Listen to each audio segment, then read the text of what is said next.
What if the name life gave you is not the name God calls you? Let's talk about it.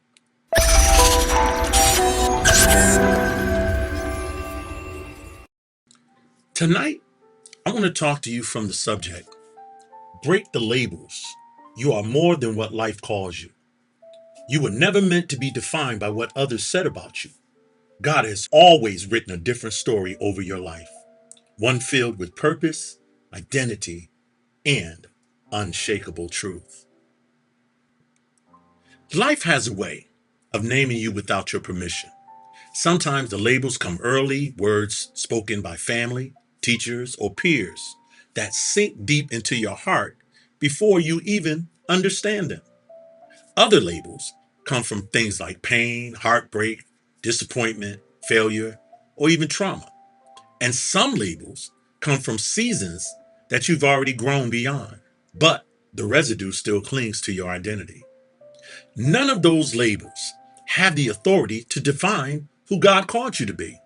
So, this message is for the person who has outgrown old versions of themselves, but still feels trapped in old labels. The one who knows that there is more inside of them, but continues to hear echoes of who you used to be. The one who feels the tension between who they were and who God says they are. Identity is not shaped by experience alone. Identity is shaped by God's intention. Listen to what Isaiah 62 and 2 says. It says in the Amplified, and the nations shall see your righteousness and vindication, your righteous injustice, not your own, but his ascribed to you.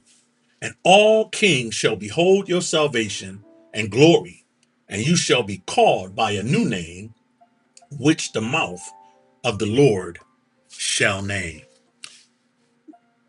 Now, labels come from experiences, but God's voice defines you. Now, what this slide says is labels often come from your most painful moments, from mistakes you've made, opinions others formed, or even seasons of deep struggle. And these labels feel heavy because they tried or they're tied to real experiences. But here's the truth. None of those define you. God's voice is the only voice with the authority to name you because he is the only one who formed you, called you, and set you apart before you even took your first breath. His voice doesn't echo your future or amplify your fears.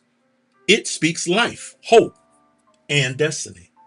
So you got to understand that this is rooted in destiny, who you are, not in your history, but in God's eternal purpose for you. You're also grounded in purpose, not in your pain, but in the plan that he designed with love. And you're built on identity, not in insecurity, but in who he created you to be. This means God himself gives you a new name, a name that reflects who you truly are in him. You are not what life called you. You are who God says you are. So my first point is labels come from experience. But here's the battle. The world names you based on what you've done, but God names you based on who you are becoming. The world names you according to moments, but God names you according to purpose. Hear this. The world names you based on your weaknesses, but God names you based on destiny. And we have to understand that the psychology of labels attached with expectations, is not godly. Because if someone calls you not enough, long enough, you begin living inside the limits of that label. If someone calls you unworthy, you begin acting like you deserve less. If someone calls you problematic, you begin expecting things to fall apart. So labels become invisible boundaries. But the moment that God renames you, those boundaries break. You know something? Listen to what First Peter 2 and 9 in the Amplified says. And this will confirm your identity. It says, but you are a chosen race, a royal priesthood, a dedicated nation. It says God's own purchased special people, that you may set forth the wonderful deeds and display the virtues and perfections of him who called you out of darkness into his marvelous light. Look at this. Listen to what actually this point is. I call this number 3. You are purchased, chosen, and royal. God didn't just acknowledge you from a distance. He paid the ultimate price to bring you into his family. Your identity in Christ is not something you earned or stumbled into. It was intentionally designed by the creator of the universe. So, what does it mean by this purchase?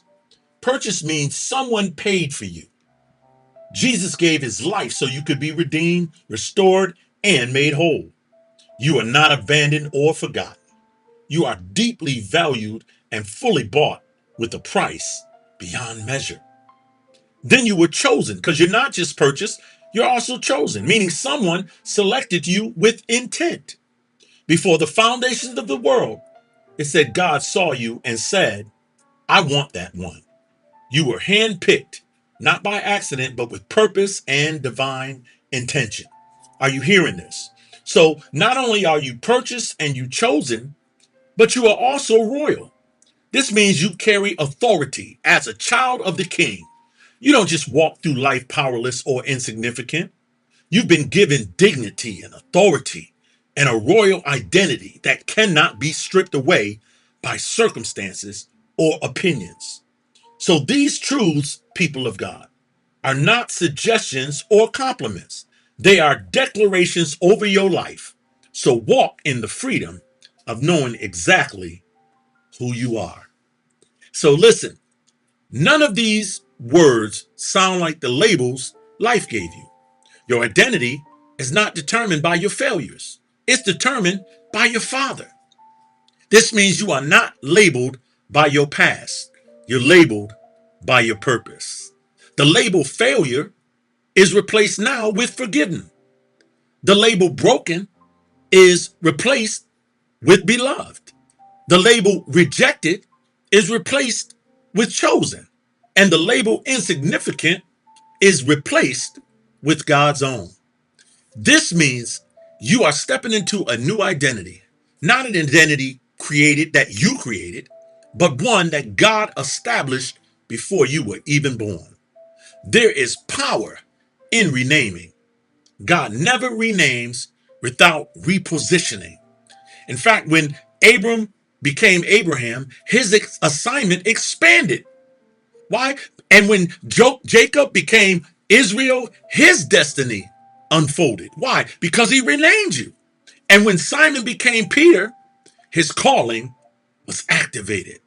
So your renaming is your release. Your renaming is your unlocking. Your renaming is your transition into the version of who God always intended. That means every false label that's tried to attach itself to your life loses its control and its hold today. Labels from your childhood, labels from your relationships, labels from insecurities, labels from culture, they are all crumbling under the weight of who God says you are. Why? Because you are more than what life calls you. You are who God named. Hey, friend, if this message has encouraged you, why don't you take a moment to share it with someone who is in a waiting season? And don't forget to like, subscribe, and hit the bell notification so that you'll never miss another teaching right here on Reflective Image Broadcast, where we reflect the image and likeness of God in the earth.